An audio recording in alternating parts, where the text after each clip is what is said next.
how have you heard people talk about faith? Maybe someone said they did something on blind faith or took a leap of faith. That makes it sound like faith is just believing in something for no real reason, right? But the faith that Jesus talks about, the faith we see in the Bible, it's something completely different. See, faith is about trusting in something you can't see because of something you can see. We can have faith in God not because we can see Him right now with our eyes, but because we can see what God has done. We can see that when Jesus died, rose again, and returned to heaven, there were only a few hundred believers. But now, almost 2,000 years later, more than 2 billion people follow Jesus. We can see the incredible, intricate way that God created everything, from a single leaf to the way our planet is perfectly placed to keep us alive. Scientists say there's less than 1 in 1 quintillion chance of that happening. And we can see the way that people's lives have been changed by meeting Jesus. People like Paul, who hated believers, but became a passionate force for faith after he met Jesus.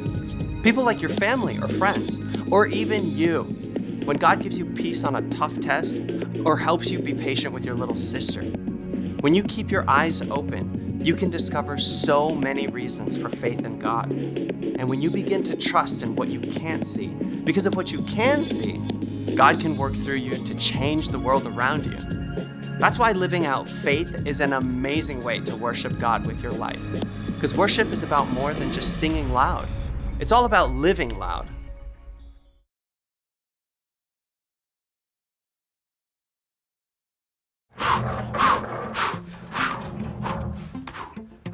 What are you doing? Shh. Drum roll, please! Okay. Water! Freeze! Rats. What was supposed to happen? I was trying to use my Aqua Guy superpower so I could freeze the water and walk across, but it didn't work. Oh, Sebastian. Welcome to Story Lab. This week, we're taking a look at the story of someone who crossed some epic waters, but not on foot. It's kind of cold.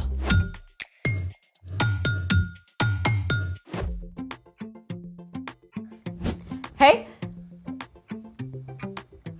Oh, I'm Skylar. and I'm Sebastian. We're talking about ways we can see God at work in history and how we can see God at work right now. How awesome would it be if God worked right now to freeze that water? Well, it's true that Jesus helped Peter walk on water. And God parted the Red Sea for Moses and the Israelites.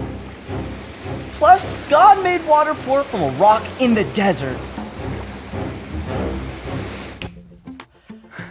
I think God likes water. God actually has given us some superpowers when it comes to water. For real? The superpower of science! Let's try it. Today, we're going to make water move without touching it. I love it already. For this superpower experiment, you'll need a giant speaker, a hose for water, a tone generator, a bucket, and a whole bunch of other stuff. So maybe not a do this at home project? Unless one of your grown-ups collects sound equipment, I don't think so. Oh, is that a tone generator hooked up to the speaker? It is. Did you know that I'm a tone generator? Oh. Okay, that's definitely not the tones we're looking for today. I'm, also not plugged into the speaker, so like. Step 1. We connected a rubber hose to the front of the speaker. It needs to be a few inches away, so we have taped on this pencil. Pretty cool. Step 2. We connected the rubber hose to a water source. For us, that's a bucket and a siphon back there. On it. All good. The things we do for science. What's with the TV? Well, you can't really see this experiment with your eyes only, so we need to capture the footage at the right speed. Oh, like frame rate science. Bingo! So, step 3, place the bucket to catch the water. Or Sebastian's kiddie pool.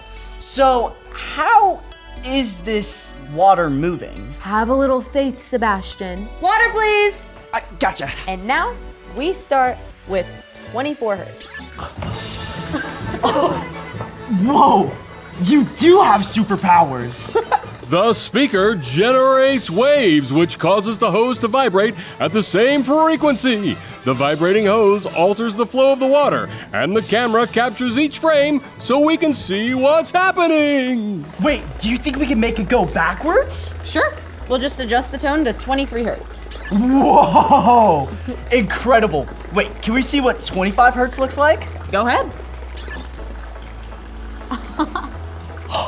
Yikes! Turn off the water! Oh, I got it! We almost flooded. Speaking of floods, it's time for... The story before the story. Today we're in Genesis, the very first book in the Bible. In the beginning, God created the whole world and everything in it, including people. We were made in the image of God, to be friends with God. But the first people chose to go their own way. When they turned from God, the world was broken. And so was our friendship with God. Sin and darkness crept in. For generations, only a few people still loved and followed God. One of them was a man named Noah. Which is where our story starts. Take it away. Hey everyone, I'm Padma. While Noah loved and obeyed God, everyone else in the whole world had chosen to go their own way. People cared only for themselves and did hurtful things. God's heart was filled with sadness, so God spoke to Noah. Noah, God? I am going to bring a flood on the earth. It will destroy all life under the sky, but I will make my covenant with you. So make yourself an ark out of cypress wood.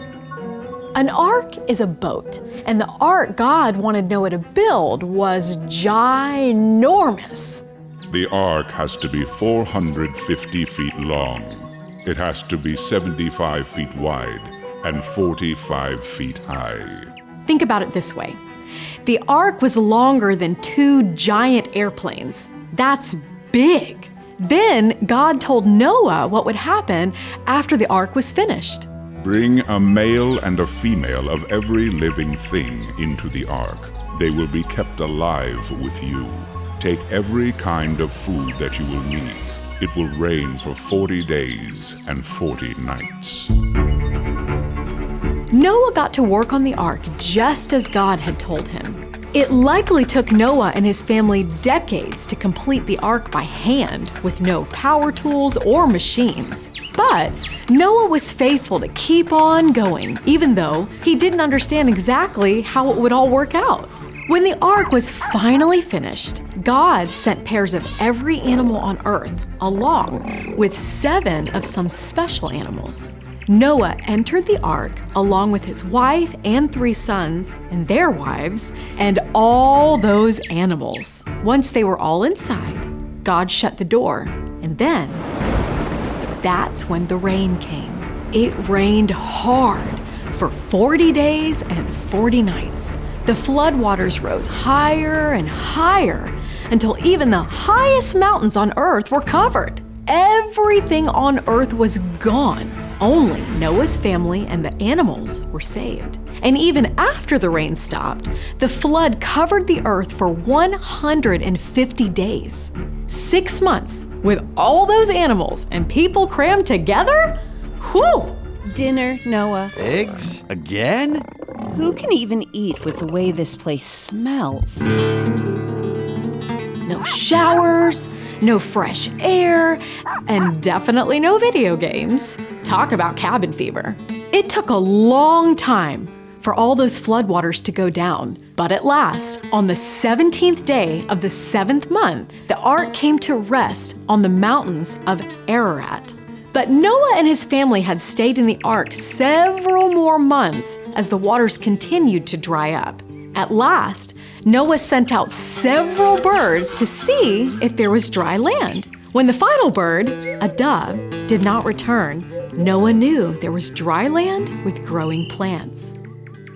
Finally, about a year after the rain began, God told Noah, "Come out of the ark."